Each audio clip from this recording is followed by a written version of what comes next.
सुदेवाय। ओम नमो भगवते वासुदेवाय। ओम नमो भगवते वासुदेवाय।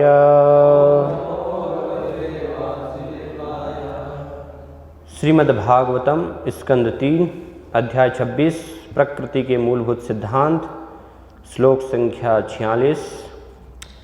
भावनम ब्रह्मणः स्थानम धारणम सत्विशेषणम सर्व सत्व गुण उद्भेदतः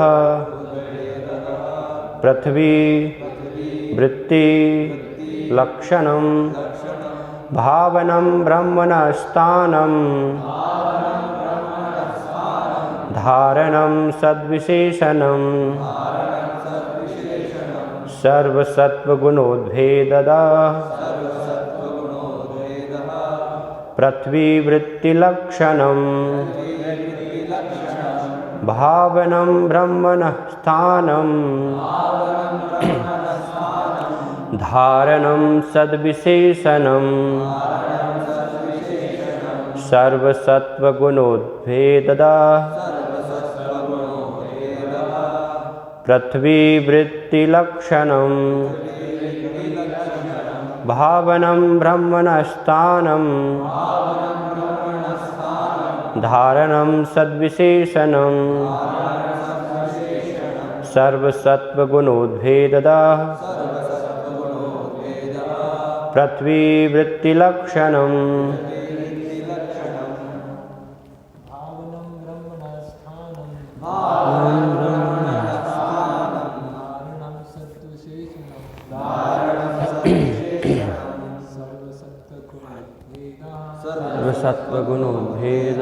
सर्वसत्वगुणोद्भेदः पृथ्वी वृत्ति लक्षणम भावनम ब्रह्मणस्थानम धारणम सद्विशेषणम सर्वसत्वगुणोद्भेदतः पृथ्वी वृत्ति लक्षणम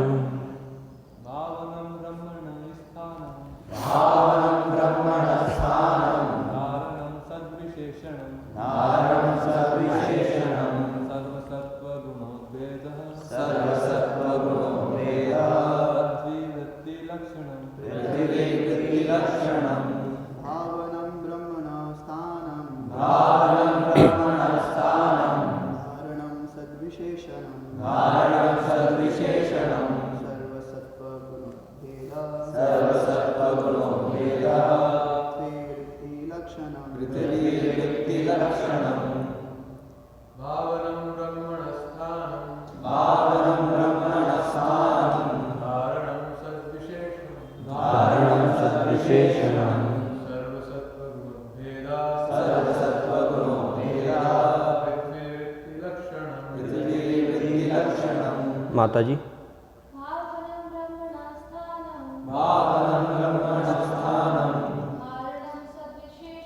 धारणम सद्विशेषणम सर्वसत्वगुणोद्भेदतः पृथ्वी वृत्ति लक्षणम भावनम मूर्ति जैसे रूप ब्रह्मणः पर ब्रह्म के स्थानम आवास स्थान बनाने धारणम वस्तुओं को धारण करने सत्विशेषणम खुले आकाश को अलग करना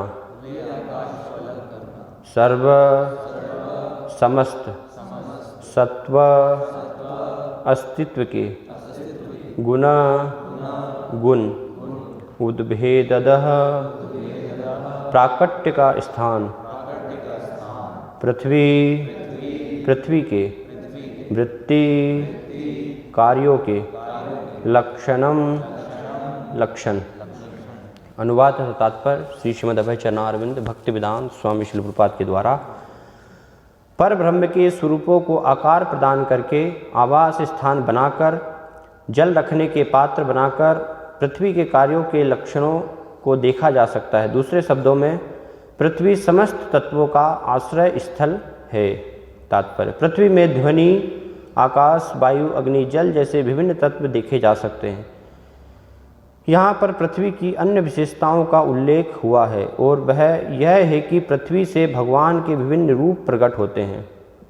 कपिल के इस कथन से इसकी पुष्टि होती है कि पूर्ण पुरुषोत्तम भगवान अर्थात ब्रह्म के असंख्य रूप हैं, जिनका शास्त्रों में वर्णन मिलता है। पृथ्वी तथा इसके उत्पातों यथा पत्थर, लकड़ी तथा रत्न को ठीक से मिलाकर ब्रह्म के इन स्वरूपों को हमारे समक्ष प्रस्तुत किया जा सकता है। जब मिट्टी की मूर्ति द्वारा भगवान कृष्ण या भगवान विष्णु का स्वरूप प्रस्तुत किया जाता है तो वह काल्पनिक नहीं होता।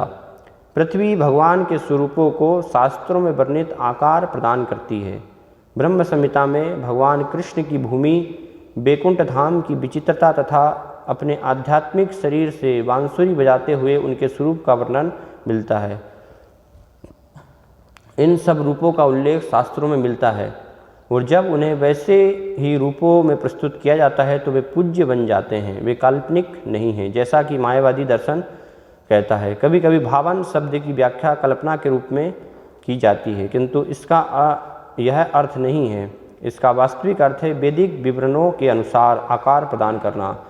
पृथ्वी समस्त जीवात्माओं तथा उनके गुणों का चरम रूपांतरण है। ओम अज्ञानतिमिरान्धस्य ज्ञानञ्जनशलाकया चक्षुरुन्मीलितं तस्मै श्रीगुरुवे नमः। श्रीचैतन्यमनोभीष्टं स्थापितं येन भूतले स्वयं रूपकदा मह्यं ददाति स्वपदान्तिकं। वन्देऽहं श्रीगुरो श्रीयुतपदकमलं श्रीगुरून् वैष्णवांश्च। श्रीरूपं साग्रजातं सहगण रघुनाथान्वितं तं सजीवं साद्वैतं सावधूतं परिजनसहितं कृष्णचैतन्यदेवं श्रीराधाकृष्णपादान् सहगण ललिता श्रीविशाखान्वितांश्च। जय श्री कृष्ण चैतन्य प्रभु नित्यानंद श्री अद्वैत गदाधर श्रीवासादि गौर भक्तवृंद। हरे कृष्ण कृष्ण कृष्ण हरे हरे, हरे राम राम राम हरे हरे। हरे कृष्ण। भगवान कपिल के द्वारा माता देवहूति को पंच महाभूत की उत्पत्ति का वर्णन किया जा रहा है। तो पृथ्वी तत्व का यहाँ पर वर्णन हो रहा है। इसके पूर्व के श्लोक में हमने देखा पृथ्वी की, कल के श्लोक में, कि किस प्रकार से जो महक है, गंध, उस लक्षण से पृथ्वी की पहचान की जाती है। और यहाँ पर भी कुछ और लक्षण वर्णन किए जा रहे हैं। जैसे पृथ्वी की उत्पत्ति के बारे में जो वर्णन है श्रीमद् भागवतम में, भगवान बराह जब अवतार लेते हैं, जब पृथ्वी हिरण्याक्ष अंदर जल में उसको डुबो देता है तो उसको वहाँ से लेकर के कैसे आते हैं, बराह रूप से, है ना। बराह जो है भगवान उस रूप को धारण करके और उसकी खुशबू से, सुगंध से उसको खोज लेते हैं, है ना, महक से, और फिर नीचे से वहाँ से निकाल करके पृथ्वी को ब्रह्मा जी के आग्रह पर वापस लेकर के आते हैं। तो इस प्रकार से हम देख सकते हैं कि ये महक जो है उसकी सुगंध का पृथ्वी में गुण बताया गया। इसलिए पृथ्वी को बराहदेव जो है लेकर के आए तो उनका एक नाम जो है वरही भी उनको बोला जाता है ना, क्योंकि भगवान की वो पत्नी भी हैं पृथ्वी माता। तो यहाँ पर पृथ्वी जो है वो सिर्फ तत्व ही नहीं है ना। ऐसा नहीं कि इसे एक जो है सिर्फ मिट्टी जो हम देखते हैं वो तत्व है ना। उसकी हर एक जो है तत्व का एक अधिष्ठाता देव या अधिष्ठात्री जो है देवी भी है ना। तो जो भूमि जिसको हम बोलते हैं, या अलग अलग नामों से जिसको हम बोलते हैं, वसुधा है ना, वसुंधरा है ना। वसुंधरा का अर्थ होता है, वसु का अर्थ होता है धन, और धरा मतलब धारण करने वाला, जो सभी धन को, सभी ऐश्वर्य को धारण करने वाली, तो उसको वसुंधरा कहते हैं ना। तो पृथ्वी में अपार रूप से हम धन ऐश्वर्य को प्राप्त कर सकते हैं तो इसलिए वसुंधरा कहा गया है ना। भूमि देवी भी हम बोलते हैं, पृथ्वी देवी, इस प्रकार से अलग अलग नामों से जो है पुकारा जाता है। तो एक उनका एक स्वरूप है ना, वो एक देवी हैं, भगवान की पत्नी हैं पृथ्वी देवी, इस प्रकार से। तो शास्त्रों में इसलिए बताया गया है ना, कि हमें प्रतिदिन जो है भूमि देवी को प्रणाम करना चाहिए, है ना। बहुत सारे लोग करते भी हैं, सुबह बिस्तर से उठने से पूर्व और भूमि देवी को प्रणाम करते हैं, क्योंकि हम पैर जो है रख रहे हैं ना, माता के समान है। उनको बताया गया है, जो 7 माताओं का उल्लेख हुआ है, आत्माता, गुरुपत्नी, ब्राह्मणी, राजपत्नी का, धेनुर्धात्री तथा पृथ्वी सप्तेता मात्र स्मृता। ये जो है 7 माताओं को हमें स्मरण करना चाहिए, प्रणाम करना चाहिए। तो उनमें पृथ्वी देवी भी एक है, तो इसलिए प्रणाम मंत्र उनका जो है बोला जाता है ना। लोग बोलते हैं इस प्रकार से, समुद्र बसने देवी पर्वत स्तन मंडल है, कि है समुद्र रूपी जो है वस्त्रों से अलंकृत और पर्वत स्तन मंडिते, पर्वत रूपी जो है स्तनों से आभूषित विष्णु पत्नी नमस्तुभ्यम, है ना। पाद स्पर्श क्षमस्व में, कि है विष्णु भगवान की पत्नी, पाद स्पर्श क्षमस्व में, आप पर मैं अपने चरण जो है पाद पैर अब रख रहा हूँ, तो उसके लिए मुझे क्षमा करें। तो इस प्रकार से प्रार्थना बताई गई है। या अलग अलग समय पे भी हम देखते हैं भारतीय संस्कृति में भूमि देवी को प्रणाम करना, उनकी पूजा करने का महत्व बताया गया है ना। कोई बहुत सारे लोग मंदिर आते हैं तो हम देखते हैं कि मंदिर को भी पहले प्रवेश करने से पूर्व जमीन में प्रणाम करते हैं भूमि को, है ना, फिर मंदिर में अंदर प्रवेश करते हैं। या मंदिर की नींव हम रखते हैं तो भूमि पूजन करते हैं, कोई भी गृह मकान बना रहे हैं, है ना, क्योंकि हम उस भाव ये कि वहाँ पर प्रार्थना कर रहे हैं कि आपके ऊपर अब क्या है, हम वजन रखने जा रहे हैं, भार रख रहे हैं, तो हमें जो है क्षमा करें। या भूमि पूजन के समय शेषनाग, है ना, सर्प को जो है स्थापित किया जाता है, क्योंकि भागवत में ही वर्णन है कि पृथ्वी को जो है शेषनाग अपने फन पर धारण करते हैं, है ना। तो इसलिए फिर भूमि पूजन के समय उनको स्थापित किया जाता है। विवाह समारोह में भूमि की पूजा जो है होती है ना, घर में प्रवेश होता है तो दहलीज जो है वो सब घर प्रवेश के समय वहाँ पर नई बहू का जब प्रवेश हो रहा है तो उस समय फिर वहाँ पर पूजा की जाती है। या किसान कोई फसल लगा रहे हैं, बो रहे हैं, तो फसल लगाने के बाद जो है भूमि की पूजा करते हैं, है ना, इस प्रकार से। तो ये सब भारतीय संस्कृति में हम अलग अलग रूपों में, है ना। आज के समय में नास्तिक ये इसको सब कल्पना के तौर पर ऐसे मनगढ़ंत जो है स्वीकार कर सकते हैं, है ना, कि इससे क्या होगा, है ना, ये सब करने से क्या है, हमारी क्षमता है, हम खाद बीज डालेंगे जितनी है हम उतना उगा सकते हैं, है ना। लेकिन वो वास्तव में सही भाव नहीं है। तो वैदिक संस्कृति में ये सब लोगों का जो है पृथ्वी देवी उसको स्वीकार करते थे कि ये भूमि क्या है, देवी है ना, साधारण कोई मिट्टी नहीं है। तो इस प्रकार से अलग अलग कार्यों के रूप में उनको प्रणाम किया जाता है। तो यहाँ पर जो है एक तत्व के रूप में भी उनका उल्लेख किया जा रहा है, उनके गुणों का वर्णन हो रहा है यहाँ पर, है ना। पृथ्वी देवी का जो है गुण, और पृथ्वी देवी के पुत्र भी बताए गए हैं, भगवान की पत्नी है तो, है ना। नरकासुर उनका जो है पुत्र था एक, बाद में भगवान ही उसका वध करते हैं। और शास्त्रों में कई बार ऐसे सत्यभामा का भी उल्लेख किया जाता है पृथ्वी देवी के रूप में, है ना। या सीता देवी का जो प्राकट होता है वो पृथ्वी देवी से ही होता है ना।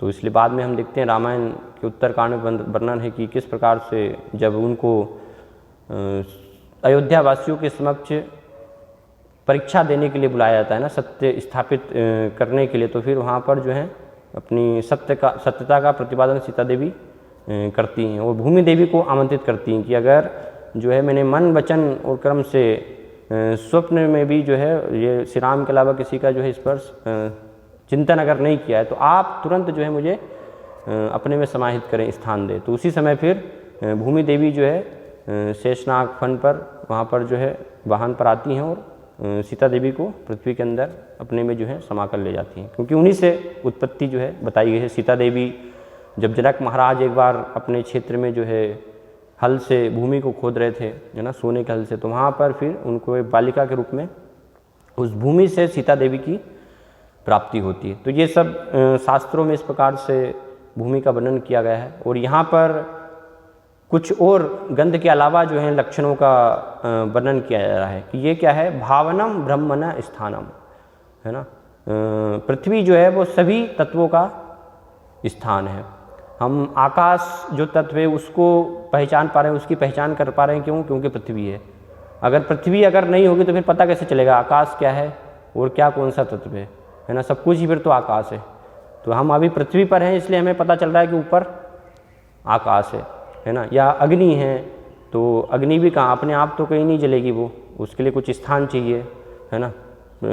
अग्नि के लिए भी तत्व की, जल के लिए स्थान चाहिए, जल बहेगा तो कहाँ पर बहेगा, तो उसके लिए पृथ्वी चाहिए। पृथ्वी अगर नहीं है तो जल का भी कोई अस्तित्व नहीं है ना। तो जैसे भागवतम में बताया गया है कि भगवान सबके आश्रय तत्व हैं, है ना, उसी प्रकार से यहाँ पर पृथ्वी देवी को ये सभी तत्वों का आश्रय बताया गया है।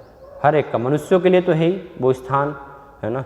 इसलिए मनुष्यों की उत्पत्ति जब ब्रह्मा जी ने की तो उनके लिए फिर वो पृथ्वी की खोज करते हैं कि पृथ्वी उनके लिए रहने के लिए उपयुक्त स्थान है। इसी प्रकार से हर जीव जंतु के लिए, वृक्ष हैं 84, जो भी सब 84 लाख प्रकार की सब योनियाँ हैं, तो उनके लिए जो है पृथ्वी ये स्थान है। और बाकी के जितने भी पदार्थ हैं, जितनी भी हम चीज़ें देखते हैं, वो सब क्या है, पृथ्वी के ही कारण जो है सब प्रकट होती हैं, है ना। पृथ्वी पर वृक्ष उगते हैं तो पृथ्वी के माध्यम से वृक्षों के द्वारा फिर फल फूल लकड़ी, है ना, अलग अलग जो व्यवस्था है, रत्न हैं, पहाड़ से अलग अलग चीज़ें हमें पर्वतों से प्राप्त हो रही हैं, जड़ी बूटियाँ प्राप्त हो रही हैं, वो सब किस कारण से, पृथ्वी के माध्यम से प्राप्त हो रही है ना। तो पृथ्वी अगर नहीं है तो ये सब चीज़ें भी जो है प्राप्त नहीं होगी। इसलिए बताया सारे जीव जंतुओं के लिए जो है पृथ्वी ये आश्रय स्थल है, उनका निवास स्थान है। और मुख्य रूप से ये पृथ्वी जो है वो यहाँ पर बताया है भावनम ब्रह्मण स्थानम, भगवान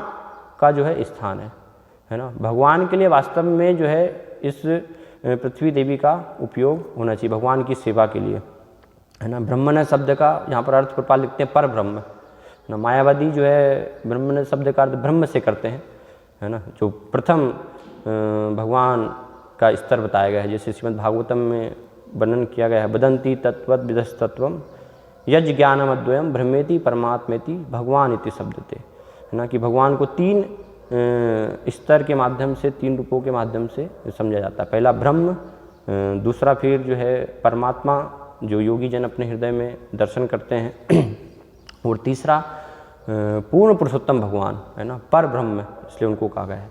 भगवद्गीता में अर्जुन भी हम देखते हैं भगवान को इस प्रकार से संबोधित करते हैं कि आप जो हैं परम ब्रह्म, है ना। कृष्ण जो है वो पूर्ण पुरुषोत्तम परम ब्रह्म है, उनको कहा गया। तो इसलिए अर्जुन वहाँ पर संबोधित कर रहे हैं कि आप परम ब्रह्म परम धामम पवित्रम परमम भवाम, है ना। आप जो है परम ब्रह्म, परम धाम है, परम पुरुष है ना, वो परम पवित्र है।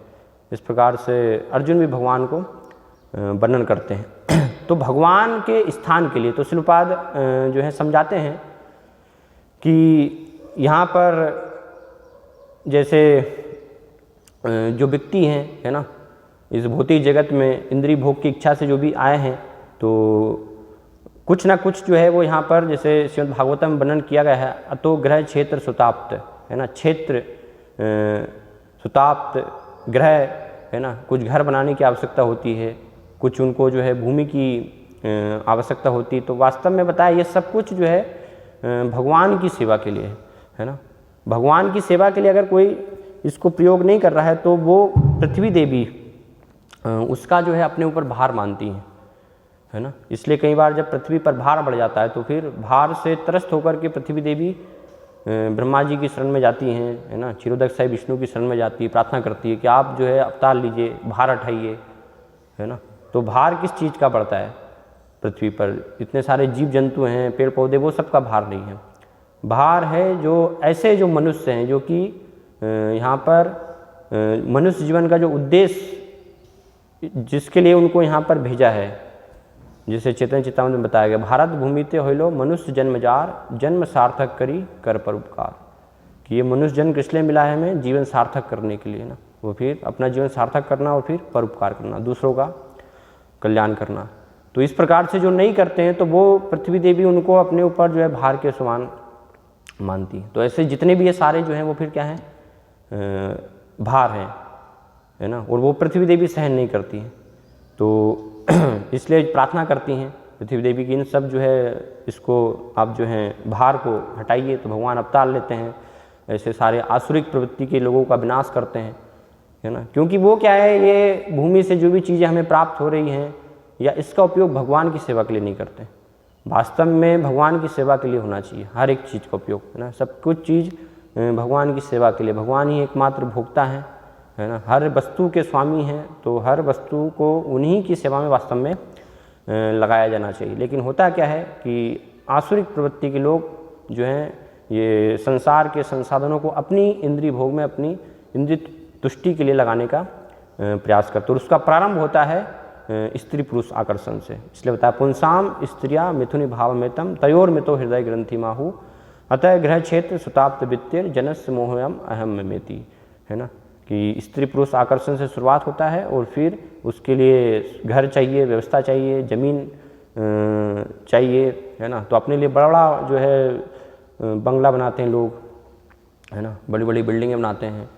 लेकिन वास्तव में होना चाहिए कि भगवान के लिए एक जो है बड़ा मंदिर, है ना, वो वृत्ति है हर एक मनुष्य के अंदर जो है वो बनाने की है ना। तो उसका उपयोग इस प्रकार से किया जा सकता है भगवान की सेवा के लिए। तो फिर पृथ्वी जो है उसको भार ऐसे व्यक्ति को अपने ऊपर महसूस नहीं करेंगी, है ना, अगर वो उनके संसाधनों का उनका उपयोग भगवान की सेवा के लिए कर रहा है।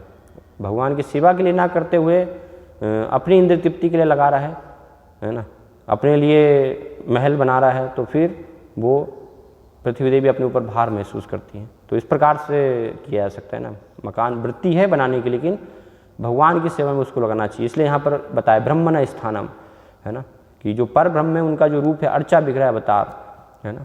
तो भगवान के मंदिर बना करके अर्चा विग्रह को स्थापित करना चाहिए, उनकी जो है इस प्रकार से सेवा करने का प्रयास करना चाहिए। तो उससे फिर पृथ्वी देवी हमेशा जो है वो प्रसन्न रहती है ना।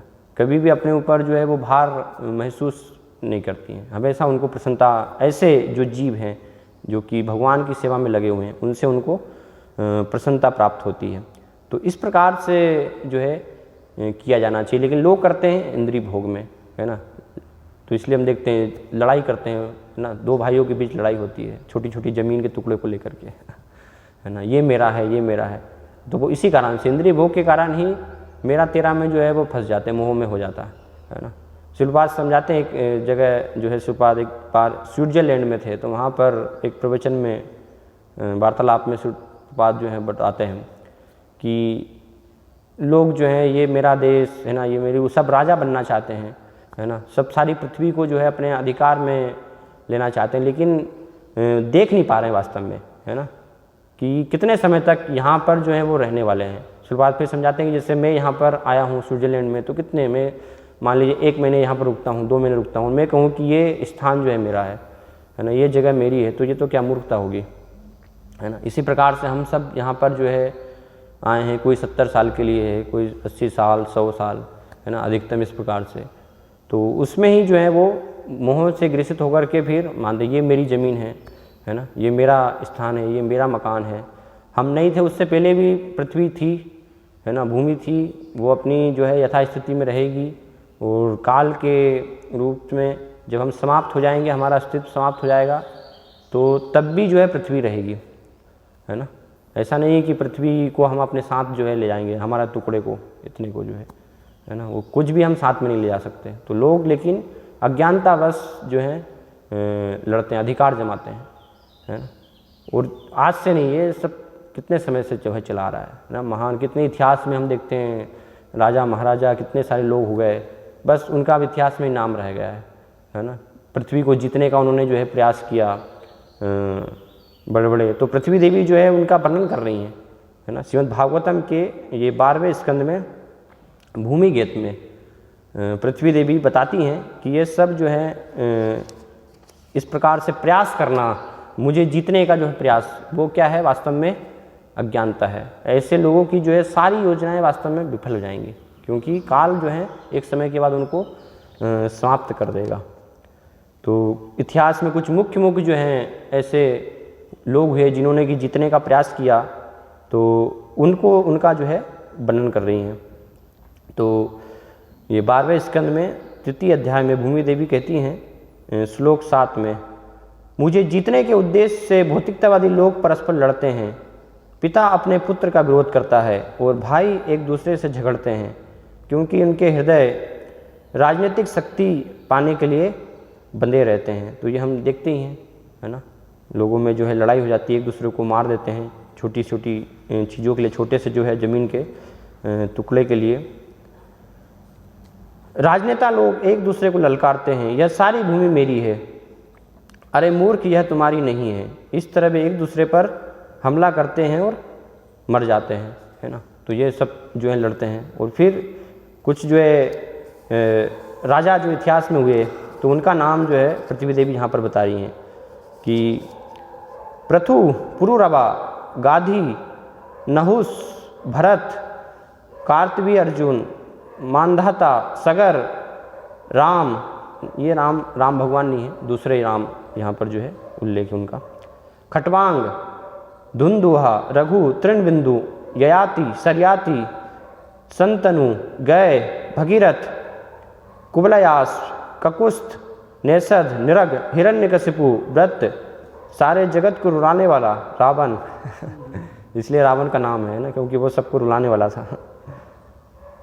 नमुची, संबर, भौम, हिरण्याक्ष तथा तारक के साथ साथ अन्य असुर तथा अन्यों पर शासन करने की महान शक्ति से युक्त राजा, ये सारे के सारी ज्ञानी सूर, सबको जीतने वाले तथा अजय थे, तो भी है सर्वशक्तिमान प्रभु, ये सारे राजा मुझे पाने के लिए गहन प्रयास करते हुए जीवन बिताते रहे, किंतु काल के अधीन थे, जिसने सबों को मात्र ऐतिहासिक वृत्तांत बना दिया है। इनमें से एक भी स्थायी रूप से अपना शासन स्थापित नहीं कर सका। तो कितने सारे जो है ये सब राजा हुए हैं, है ना।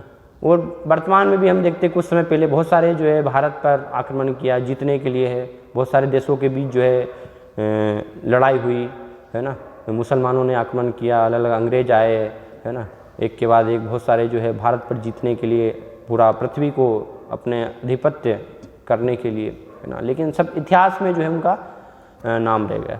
जो जीवन जिसके लिए उनको मिला था वो जीवन का लाभ नहीं उठा पाए, व्यर्थ आए इस जगत में और व्यर्थ ही जो है बोझ बन करके वो चले गए। यहाँ पर आए भी तो जन्म से ही बोझ थे और जब गए भी तो भी जो है वो बोझ थे।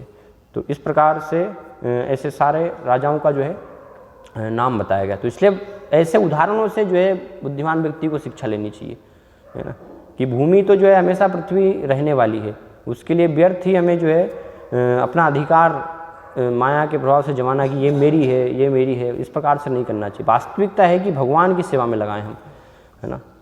जो भी हमें पृथ्वी देवी के माध्यम से संसाधन प्राप्त हो रहे हैं उसको भगवान की सेवा में लगाने का वास्तव में प्रयास करना चाहिए। आज हम देख रहे हैं कि असुर जो हैं आधुनिक सब नेता या अलग वैज्ञानिक, वो जो हैं पृथ्वी का उपयोग कर रहे हैं, इससे अलग अलग जो हैं संसाधन निकाल रहे हैं, सब आवश्यक वस्तुएं निकाल रहे हैं, किसके लिए, अपने इंद्रिय भोग के लिए।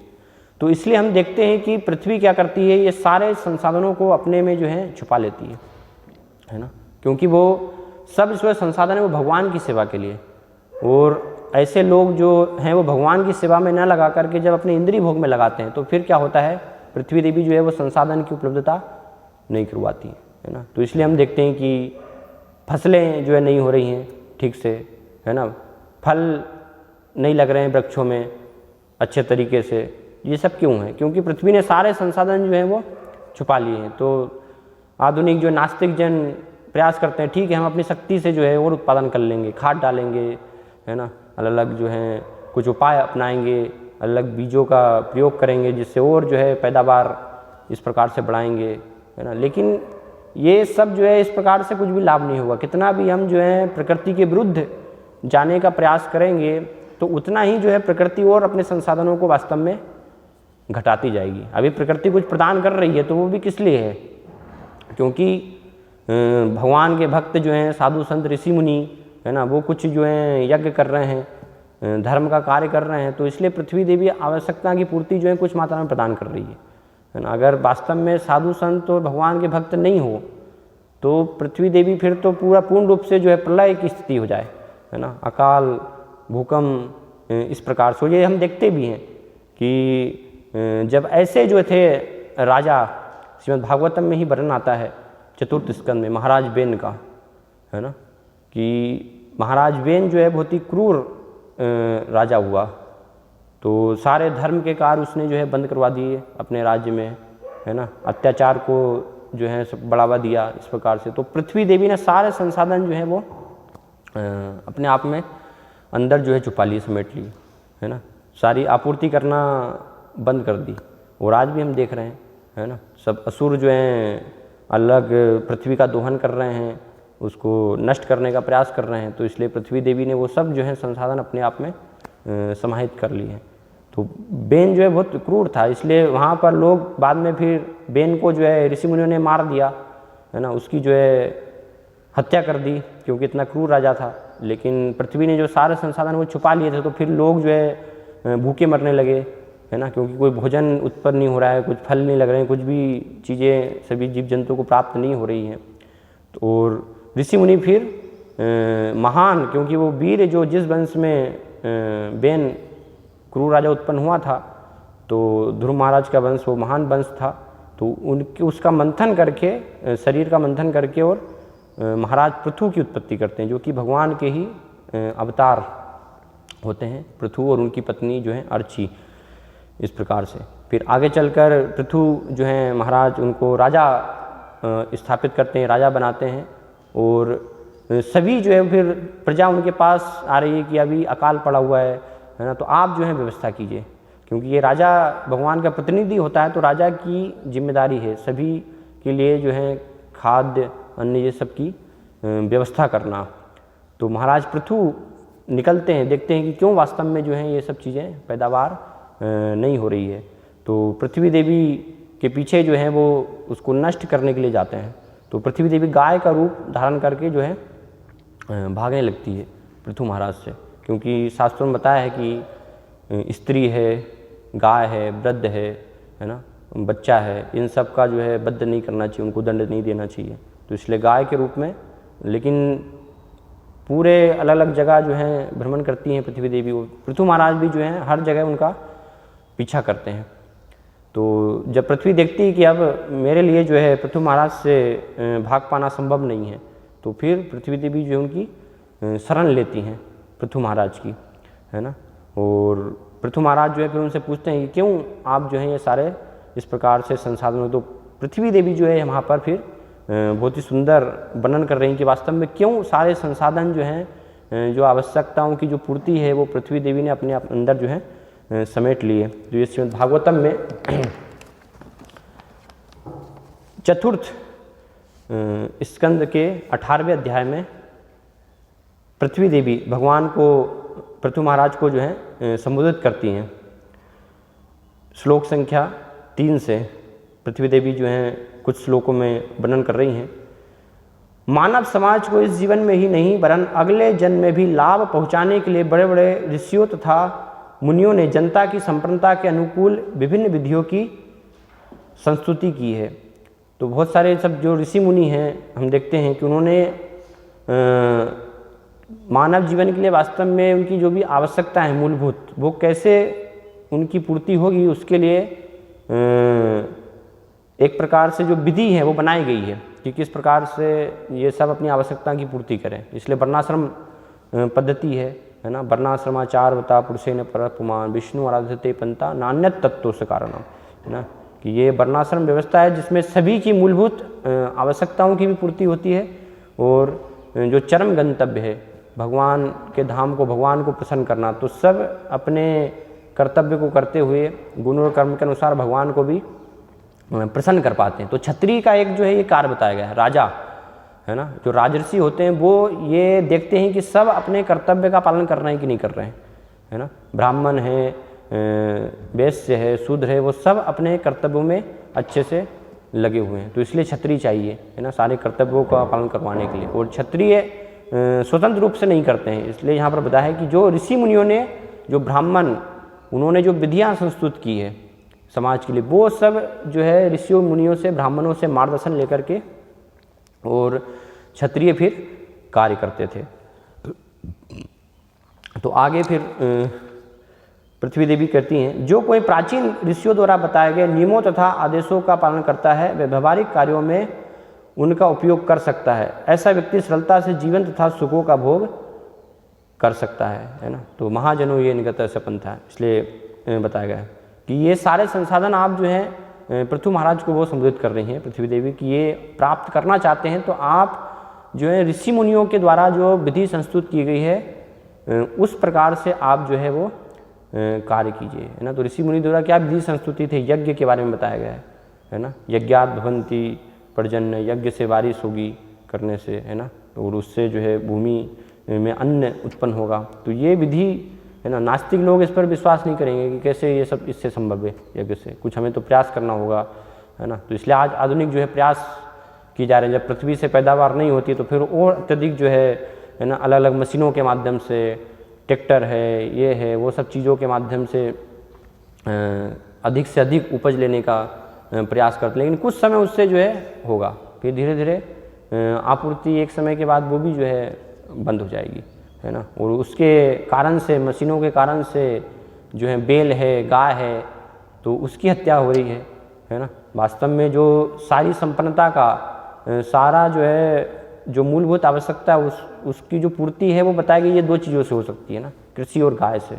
इसलिए बताया गया धान्य धनवान गवैया धनवान, जिसके पास कृषि है, जिसके पास गाय है, वो वास्तव में धनवान व्यक्ति कहा गया है ना। क्योंकि पृथ्वी से जो है सारी आवश्यकताओं की पूर्ति सब कुछ अपार मात्रा में हो सकती है। अगर राजा जो है वो सही रूप से राज्य कर रहे हैं, सारे प्रजा जो है अपने कर्तव्यों का सही रूप से पालन कर रही है, तो सारी चीज़ें अपने आप जो है प्राप्त होगी, किसी भी चीज़ की कमी नहीं होगी, है ना। अनावश्यक रूप से कुछ भी जो है करने की आवश्यकता नहीं। लेकिन वर्तमान में हम देखते हैं कि ये सब चीज़ों में कमी आ रही है, तो जो नास्तिक लोग हैं, जो नेता हैं, वो अपने मन की कल्पना के अनुसार कुछ उपाय अपनाने का प्रयास कर रहे हैं, है ना, कि कैसे इसकी पूर्ति की जाए वास्तव में। लेकिन उसकी पूर्ति का उपाय यहाँ बताया गया है कि ऋषि मुनियों द्वारा जो सुझाए गए दिखाया गया जो पथ है उस पर हमें चलने का प्रयास करना है, कुछ अलग से करने की आवश्यकता नहीं। तो सारी आवश्यकता की पूर्ति होगी, है ना। जैसे राम राज्य में हम देखते हैं कि सब कुछ जो है आवश्यकता की वहाँ पर पूर्ति हो रही थी, कुछ भी अलग से कुछ करने की आवश्यकता नहीं थी, है ना। पृथ्वी से सब कुछ रत्न हैं, हीरे जवाहरात है ना, वो सब प्राप्त हो रहे थे और अपार मात्रा में जो है अन्न की मात्रा पृथ्वी देवी सबको दे रही थी। गाय इतनी प्रसन्न थी, है ना, कि चरागाह जो है पूरा दूध से जो है पूरा सिक्त हो जाते थे, है ना। और स्त्रियां जो हैं वो पति से पहले विधवा नहीं होती थी, किसी बच्चे की जो है उसके पिता से पहले मृत्यु नहीं होती थी। तो ये सब देखा गया है ना, राम राज्य में हम देख सकते हैं। और हुआ ऐसा एक बार जो है कथा है कि कैसे एक ब्राह्मण का जो है पुत्र मर गया, तो तुरंत फिर वो भगवान राम के पास जाते हैं लेकर के कि कैसे आपके राज्य में जो है पिता से पहले पुत्र की मृत्यु कैसे हो गई, है ना। तो भगवान राम ने जो है अपने मन से कोई उपाय नहीं अपनाया, सभी ऋषि मुनि से जो है उन्होंने मंत्रणा की। नारद जी है, बड़े बड़े, है ना, वशिष्ठ सब ऐसे ऋषि मुनियों से कि क्या कारण है वास्तव में, क्यों जो है मृत्यु हुई। तो उन्होंने, नारद जी ने फिर बताया कि यहाँ पर एक शूद्र जो है वो तपस्या कर रहा है, उल्टा लटका हुआ, है ना, उसके कारण वास्तव में ये वो अपने कर्तव्य का पालन नहीं कर रहा है ना, गलत इच्छा से तपस्या करने का प्रयास कर रहा है, स्वर्ग लोक जाने की इच्छा से, है ना। अगर सही भावना से तपस्या कर रहे हैं तो अच्छा है, लेकिन वो गलत भावना से तपस्या कर रहा था। तो इसलिए फिर भगवान को सलाह देते हैं कि आप जो है जाइए और उसको जो है दंड दीजिए। तो भगवान राम जाते हैं और उससे पूछते हैं कि किस लिए तुम तपस्या कर रहे हो, है ना। तो स्वर्ग लोक की इच्छा से वो बता दे, इसलिए मैं तपस्या कर रहा हूँ, उल्टा लटक कर। भगवान तुरंत जो है तलवार निकालते हैं अपना, उसका जो है गला काट देते हैं, है ना। तो कई बार लोग बोलते हैं कि देखो कैसा है ये, तो शूद्र को जो है तपस्या कर रहा था तो उसको मार दिया, है ना, उसको अधिकार नहीं दिया तपस्या करने का। तपस्या क्या है, ब्राह्मणों के लिए है, क्षत्रियों के लिए तपस्या है। लेकिन अगर आप ये स्वीकार कर रहे हैं कि ठीक है भगवान राम ने उसको मारा, तो क्यों मारा वो भी फिर शास्त्र से हमें स्वीकार करना पड़ेगा, वाल्मीकि रामायण से स्वीकार करना पड़ेगा। उसमें वर्णन दिया है कि क्यों मारा, है ना, क्योंकि गलत जो है मोटिव से, गलत इच्छा से वो तपस्या में लगा हुआ था, है ना। सही इच्छा से सही कार्यों के लिए तपस्या कर रहे हैं, तपो दिव्यम, तो उसमें कोई समस्या नहीं है। तो भगवान राम वहाँ पर जान जाते हैं, और तो इसलिए फिर उसका जो है उसी समय जैसे ही जो है काटते, तो फिर पुत्र जो है वो ब्राह्मण का इस प्रकार से जीवित हो जाता है। तो ये हम देख सकते हैं ना भगवान के। और रोग नहीं थे, रोगग्रस्त लोग थे लोग जो है वहाँ पर। वर्तमान में जो है कोरोना बीमारी, ये महामारी चल रही इतने समय से, है ना, कितना समय हो गया है। सारे जो है बड़े बड़े, अपने आप को बहुत गर्व है, हम बड़े बड़े साइंटिस्ट हैं, बड़े बड़े वैज्ञानिक हैं, बड़े बड़े डॉक्टर हैं, है ना, सारी डॉक्टरी उनकी जो है धरी की धरी रह जा रही है। एक कुछ भी दवाई नहीं बना पा रहे हैं, और बना भी रहे हैं तो वैक्सीन उसके लिए और पशुओं की हत्या कर रहे हैं। पशुओं की हत्या से जो है महामारी आई है, और उसको उपचार करने के लिए जो है मनगढ़ंत तरीके से पशुओं की और जो है गायों का वध कर रहे हैं, है ना। तो और जो है वास्तव में प्रकृति इस चीज़ को कभी भी सहन नहीं कर पाएगी, है ना। ऐसे असुर जब इस प्रकार से विनाश करते हैं तो प्रकृति जो है उनको निश्चित तौर पर दंड देती है ना। उसका उपाय है वास्तव में ब्राह्मणों से उपाय लेना चाहिए, है ना। ब्राह्मणों के पास, वैष्णवों के पास जाना चाहिए कि कैसे जो है, तो ब्राह्मण वैष्णव जो है उसका उपाय बताएंगे आपको, ना कि भगवान का संकीर्तन यज्ञ करने से, है ना। जब इस प्रकार से राज्य स्थापित होगा तो ये वास्तव में समस्याएं आएंगी नहीं, है ना, क्योंकि आदर्श राजा के लक्षण बताए हुए। अगर राज्य सही रूप से राजा जो है पूरा भगवान का प्रतिनिधित्व करते हुए राज्य कर रहा है तो राज्य में किसी प्रकार से महामारी है, तीन ताप है, ये सारी समस्याएं जो है नहीं आनी चाहिए। समस्याएं आ रही है इसका मतलब है कि शास्त्रों के अनुसार जो है वो राज नहीं हो रहा। तो जब तक हम जो है ये ऋषि मुनियों के द्वारा बताए गए मार्ग का अनुसरण नहीं करेंगे तब तक कितना भी उपाय अपना ले लोग मुक्त होने का, उससे मुक्त नहीं हो पाएंगे, लोग मरेंगे, क्योंकि प्रकृति उनको दंड देगी, है ना। ऐसे लोग सब बोझ है पृथ्वी के ऊपर, उनको भार महसूस, तो उनका तो सफाया होना अच्छा है ना, तभी जो है पृथ्वी उसके भार से जो है थोड़ा हल्की हो पाएगी। तो इस प्रकार से पृथ्वी देवी जो है उनको वर्णन आगे करती हैं कि आप ऋषि मुनियों के द्वारा बताए गए अनुसार, हे राजन, प्राचीन काल में ब्रह्मा ने जिन बीजों, मूलों, जड़ी बूटियों तथा अन्नों की सृष्टि की थी वे अब उन अभक्तों द्वारा उपयोग किए जा रहे हैं जो समस्त आत्मज्ञान से शून्य हैं। तो ब्रह्मा जी ने जीवों की सृष्टि के साथ पृथ्वी में ही जो है बीज, है ना, अलग अलग जड़ी बूटी सब स्थापित जो है किए थे। तो पृथ्वी देवी उनको बोल रही हैं कि आप इनको जो है निकालने की व्यवस्था कीजिए। हे राजन, अभक्तों द्वारा अन्न तथा जड़ी बूटियों का उपयोग तो किया ही जा रहा है, मेरी भी ठीक से देखभाल नहीं की जा रही है। मेरी उन राजाओं द्वारा उपेक्षा हो रही है जो उन चोरों को दंड नहीं दे रहे हैं जो अन्न का उपयोग इंद्रिय तुष्टि के लिए कर रहे हैं। फलस्वरूप मैंने उन समस्त बीजों को छिपा लिया है जो यज्ञ करने, संपन्न करने के निमित्त है। तो सारी चीज़ें जो हैं पृथ्वी भगवान की सेवा के लिए, भगवान की प्रसन्नता के लिए। और ऐसे असुर जब जो है उनका उपयोग अपनी इंद्रिय तुष्टि के लिए करते हैं तो पृथ्वी क्या है, उनको अपने में छुपा लेती हैं। तो पृथ्वी देवी फिर बोलती हैं कि आप जो है उनको निकालने की व्यवस्था कीजिए। तो कैसे निकालेंगे? हे परम वीर जीवात्माओं के रक्षक, यदि आप जनता को प्रचुर अन्न देकर उनके कष्टों का निवारण करना चाहते हैं और यदि आप मुझे दूह कर उनका पोषण करना चाहते हैं तो इसके लिए आपको उपयुक्त बछड़ा तथा दूध रखने के लिए दुहनी की व्यवस्था करनी होगी। साथ ही दुहने वाले का भी प्रबंध करना होगा। चूँकि मैं अपने बछड़े के प्रति अत्यंत वत्सला होंगी, अतः मुझसे दुग्ध प्राप्त करने की आपकी मनोकामना पूरी हो जाएगी, है ना। तो इस प्रकार से तो दूध दुहने के लिए जो है, गाय को दुहने के लिए बछड़े की आवश्यकता होती है। बछड़ा अगर नहीं है तो दूध दुहने के लिए पात्र की भी आवश्यकता होती है। बछड़ा भी आपने लगा दिया, बाल्टी रखी नहीं, तो फिर दूध को इकट्ठा कैसे कर, नीचे गिर जाएगा पूरा। और फिर एक अच्छा जो है दुहने वाले की आवश्यकता है ना। पात्र भी है, बछड़ा भी है, सब है, तो फिर दुहने वाला भी नहीं है व्यक्ति, जिसको दूध निकालते नहीं आता, तो फिर भी दूध जो है प्राप्त नहीं हो पाएगा। तो ये तीनों की आवश्यकता है। तो फिर आगे जो है वर्णन है कि कैसे इस आधार पर जब पृथ्वी देवी ने बताया तो अलग अलग सब ऋषि मुनियों ने जो है अलग अलग, जैसे ऋषि मुनियों ने जो है बृहस्पति को बछड़ा बनाया, और बृहस्पति को बछड़ा बना करके जो वैदिक ज्ञान है और इंद्रियों को दोहिनी, है ना, मन है, बुद्धि, ये इंद्रियों को दोहिनी बना करके और सारा ज्ञान जो है वेदों का ज्ञान उन्होंने पृथ्वी से निकाल लिया, दुह लिया। इंद्र देवताओं ने इंद्र को बछड़ा बनाया और उनको बना करके सोमरस जो है निकाल लिया है ना। सोमरस सामान्यतः लोग शराब समझते हैं, एक मादक द्रव्य, लेकिन इस प्रकार से नहीं है। सोमरस जो है वो द्रव्य पेय है ना, जिससे कि देवताओं के अंदर जो है स्फूर्ति, ऊर्जा, है ना, और यौवन, वो सब उनको प्राप्त होता है।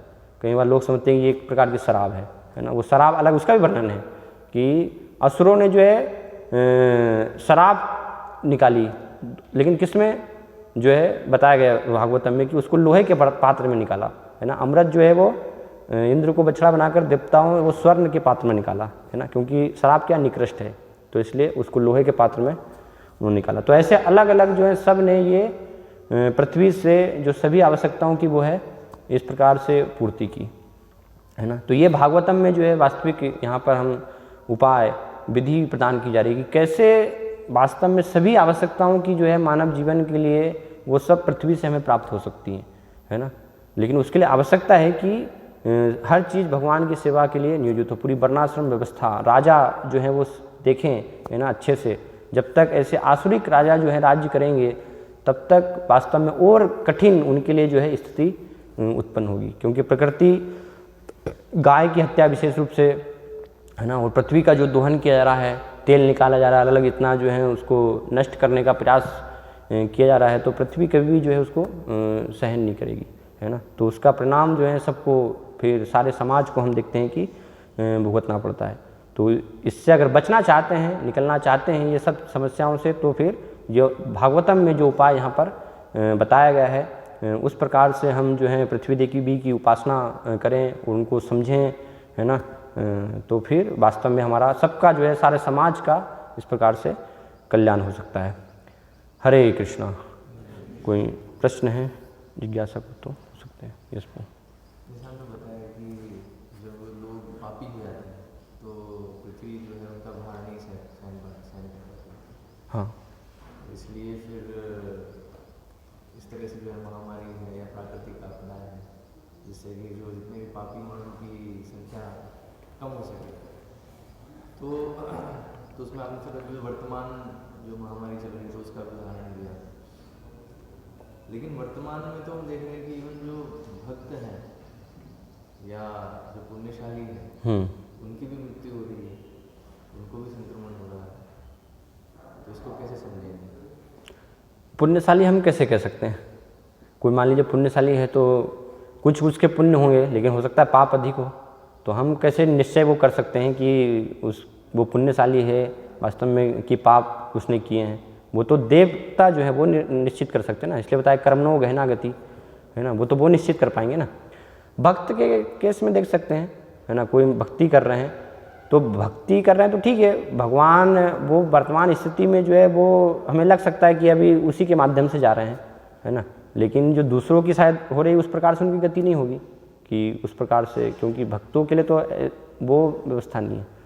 तो वो माध्यम वो हो सकता है, ठीक है ना, लेकिन भक्तों को तो अच्छी ही स्थिति प्राप्त होती है ना। अगर पूर्ण रूप से शुद्ध हैं तो भगवान के धाम जाएंगे, और कुछ कमी है तो फिर उनके लिए जो बताया गया है शुचिनाम श्रीमताम गेह, तो वो दोबारा से उनको जन्म प्राप्त होगा। हाँ नहीं, वो ठीक है, मतलब गति अलग होगी। लेकिन जो ये जो चीज़ है कि पृथ्वी ये एक्शन लेती है जो पापी हैं उनकी संख्या कम करने के लिए, तो उसमें उसकी चपेट में तो फिर सब जो है पापी ही आने चाहिए। लेकिन हम देख रहे हैं भक्त भी अगर उस चपेट में आ रहे हैं तो उसको कैसे, मतलब वो फिर ये चीज़ मतलब हम कैसे उसको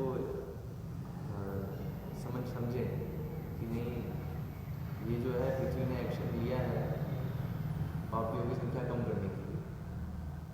तो क्या जो भक्त जो जा रहे हैं तो वो भी क्या मतलब भक्त नहीं है तो क्या है? नहीं, मतलब उसको ये हम इस प्रकार से नहीं ले सकते हैं कि भक्त अगर मान लीजिए उससे प्रभावित हो रहे, वही भगवान की व्यवस्था है ना, फिर उसको हम कह सकते हैं कि भगवान जो है, देखिए किसी भी व्यवस्था से अपने भक्तों को जो है बुलाना चाह रहे हैं तो वो किसके लिए क्या योजना है वो भगवान की, वो समझना थोड़ा कठिन है ना। तो कई बार हम जो बोलते हैं कि जैसे एक्सीडेंट है ना, या एक्सीडेंट में तो जो लोग हैं ऐसे अकाल मृत्यु होती है तो भक्त की तो नहीं होना चाहिए, लेकिन भक्त भी कभी भी जाते हैं फिर एक्सीडेंट में, है ना। प्रपात के समय भी हुए भी हैं, तो फिर उसको कैसे समझना है? तो वो भगवान की अलग से व्यवस्था है उनके लिए। तो ऐसा नहीं है कि भक्त जो है एक्सीडेंट में मरा तो ठीक है वो उसकी अकाल मृत्यु है, कुछ पाप कर्म थे या वो था, नहीं, वो नहीं है। भगवान ने उस माध्यम से जो है भगवान उनको अपने पास बुलाया, लेकर के गए, अलग अलग व्यवस्था है। तो भगवान की योजना अलग है ना। इसलिए तो भीष्म पितामह बोलते हैं पांडवों को भागवत में कि क्या जो है आप जैसे पांडव जो हैं आपको भी इतना कष्ट प्राप्त हो रहा है, मैं भी नहीं समझ पा रहा हूँ कि आपके लिए भगवान की क्या योजना है ना। तो वो अलग अलग योजना जो है हो सकती है। तो इस प्रकार से मैं यहाँ तक समझता हूँ, और कोई अगर कोई इसमें कोई टिप्पणी करना चाहे तो कर सकता है।